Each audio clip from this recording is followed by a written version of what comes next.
grab your popcorn, grab your decapitated head, get your butter, get your bag of blood. This is the 2022 edition of the 31 Days of Dread, where Peter A. DeLuca, aka Pad, your boy here, the film buff, does one horror movie a day, and that's me talking. I'm your host. I'm not a vampire. I'm almost a zombie because I've just been doing nothing but watching these movies so I can discuss them all with you. But here it is, the 31 Days of Dread. Everyone, I am so excited to bring you these movies. We're doing modern day horror for the first time ever. We're barely even going to hit 2021. We're going to focus on 2022. So roll over in that coffin and let's go. AKA Patters, we got a movie here that is very close to me. And the creator of this franchise, I'm talking Hellraiser, and I'm talking Clive Barker. I've been long on record of saying Clive Barker is far above, like, even Stephen King as the greatest horror writer in history. His positioning, where he comes from, especially in his early days, Magica, The Great and Secret Show, you don't beat these novels. You don't beat these ideas. And within cinema, within film, within the 31 Days of Dread, we get shades of his mind and what's in these books, and even his artwork.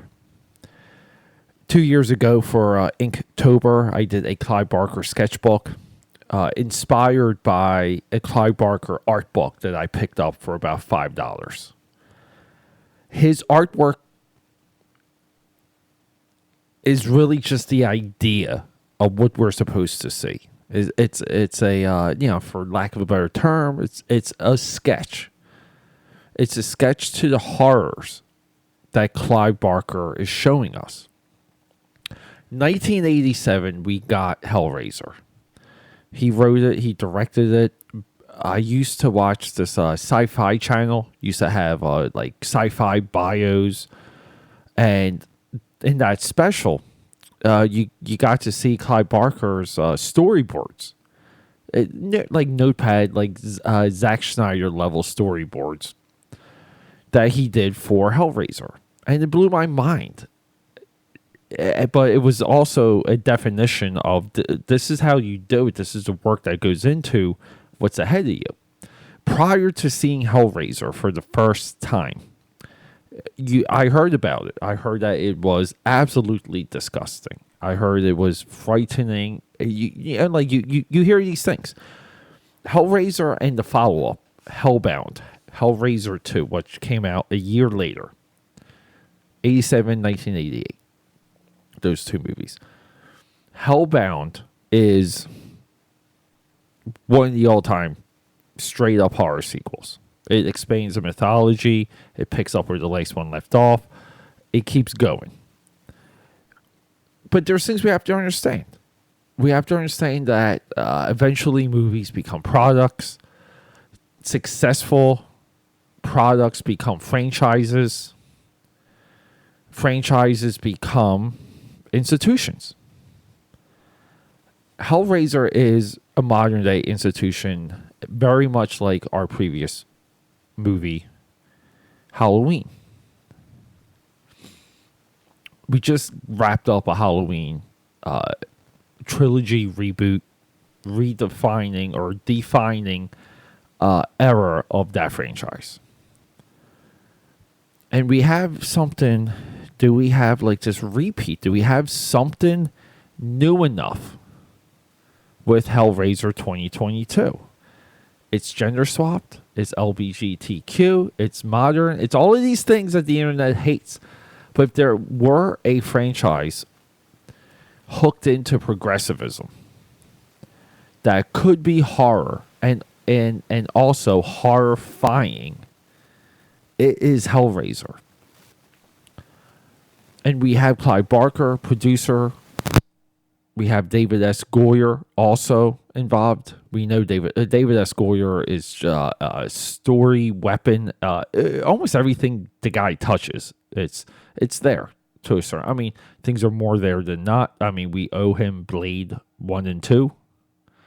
Blade 1 mostly, right? He directed the third Blade. We give him that mulligan. Yeah. Yeah, Blade 3's. But I do want to re-experience it.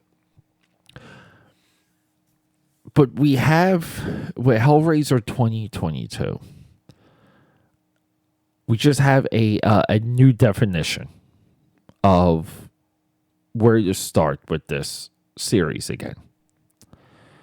We have lines and ideas from the first movie. We're explorers to the outer reaches of experience. I don't know if Pinhead in this, and keep in mind, Pinhead is now a woman. It means nothing. I mean, performance-wise, based on the original Pinhead, it's almost like Freddy. The voice, the crackling of the voice, it's just so much more like there when it's a male's voice versus a woman's voice. But it really doesn't matter.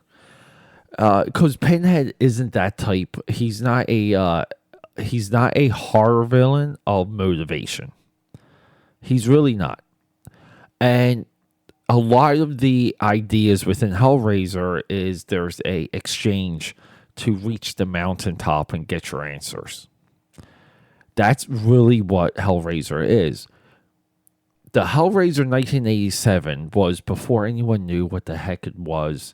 They were able to come in, make that movie hypersexualized, make that movie hyper violent, put ideas and themes in that movie, that are tough today. And by that I mean like Frank from the original. If we go into the history of Frank, dirty. Jeffrey Dahmer, like Polaroids, having sex with, a fox mask like on his head. Like these are things that they show you in this movie. He lives filthy. He lives dirty, but he's obsessed with this box, and this box is going to give him the answers. And in a way, it doesn't. Like he becomes almost like a mouse to the Cenobites. And the Cenobites have to swat the mouse. It's very complex. It's dynamic and complex. And that is why Hellraiser 1987 is so interesting. There's some shades of that here. It's the problems of our protagonists aren't quite there. We don't quite buy it. It's not quite sold. And it doesn't mean... it's not without its own merit, because we go into the realm of addiction. We do go into the realm of people who aren't affluent. And because they're not affluent, there is a connection to a lot of what we saw in the original Hellraiser. And you might be saying, Pete, you're comparing Hellraiser 2022 with Hellraiser 1987 too much here. And I'm not, because you have to understand Clive Barker. You have to understand what he's trying to do and what he's creating. And we only get a few ideas of that. We get some of it in Nightbreed. We get some of it in Hellraiser 87. We get some of it in Hellraiser Hellbound 1988. And it's important. It's important to really see this world that Clive Barker is walking us into. And there's a few times where I'll say world. I don't even use that when I talk about Lord of the Rings and J.R.R. Tolkien. But for Clive Barker, it's really a necessity, because to do it right, we really haven't seen a full exploration of it in film. Clive Barker. Real quick though, let's talk. Can we go through the Hellraiser franchise? So we talked about Hellraiser, 87, 88, 1992, Hellraiser 3, Hell on Earth, 1996, Hellraiser Bloodline, 2000, Hellraiser Inferno. 2002, Hellraiser Hellseeker. 2005, Hellraiser Deader. 2005, Hellraiser Hellworld. 2011, Hellraiser Revelations. 2018, Hellraiser Judgment. Now, there's a lot of talent. Scott Derrickson, who did our first 31 Days of Dread movie, The Black Phone, he's one of the screenwriters for Hellraiser Inferno 2000. These franchises, we see this with The Nightmare on Elm Street. These franchises usually lure in high-octane talent.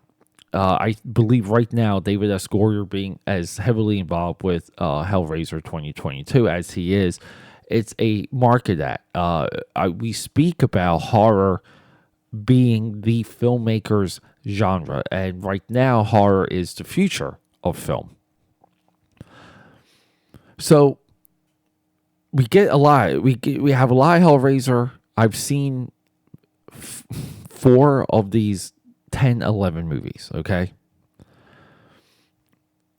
But I will tell you this, and this is why Hellraiser we're going to wrap it up soon. But Hellraiser 2022 is beyond valuable and beyond the idea of watching, meaning you have to experience the movie.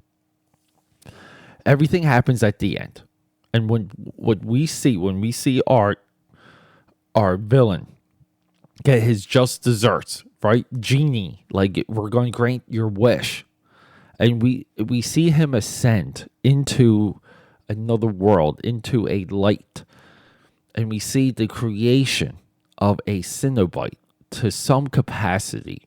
But we see the world of the Hellraiser in a way, or the world of a Cenobite in a way we haven't seen before. And it's striking. It sticks with you like peanut butter. And it's worth it. It's worth your time to go through this movie, put yourself in the shoes of a lot of these characters, be in awe of the gruesomeness, of the violence, of the skin, of the blood, of the muscle. These are all fantastic ideas of Hellraiser. They try and nail some of the dreamlike aspects of Hellraiser. They don't. Hellraiser 1 and 2 really get that. But it's easy to understand that something as complex and difficult as Hellraiser is, along the way it loses its path and tries to redefine itself. And we have a lot of sequels during what they were called like the blockbuster VHS boom. This is mostly between 2002 and 2005. We get 3 of them, all directed by Rick Boda, by the way. But this is all worth it, okay? This movie, I'm not really sure what everyone's saying online, because I just 31 Days of Dread just makes me tune so much out. But whatever they're saying, just ignore it, even if they're positive. And you see this movie, watch Hellraiser 87, watch Hellraiser 88. I'm going to try and catch up with some of these for sure. So maybe I'll do some reporting before October's out, or maybe even into November as we march towards Friendsgiving. Or thanks flicking, not Friendsgiving. Okay, everyone, I'm babbling. We have the next installment of the 31 Days of Dread. I'm proud, I'm happy to deliver you Werewolf by Night. Rock and roll. The future of film is horror, and thanks for all of that, everyone. Thanks for hanging out with me. Getting back to my point there. The future is horror. The future of cinema is horror. So everyone here, and I've never, ever, in all these years, I've never made this request. But everyone that we highlight, every single filmmaker, male, female, ghoul, goblin, you know the drill. But check them out. Find them on a streaming platform, I usually highlight how I watch these movies on which platform, even if I rented it or bought it, so you guys know a little bit of the price range. It's important that we support all of these movies and all of these filmmakers because they are the future. The future is horror. Thanks for hanging out.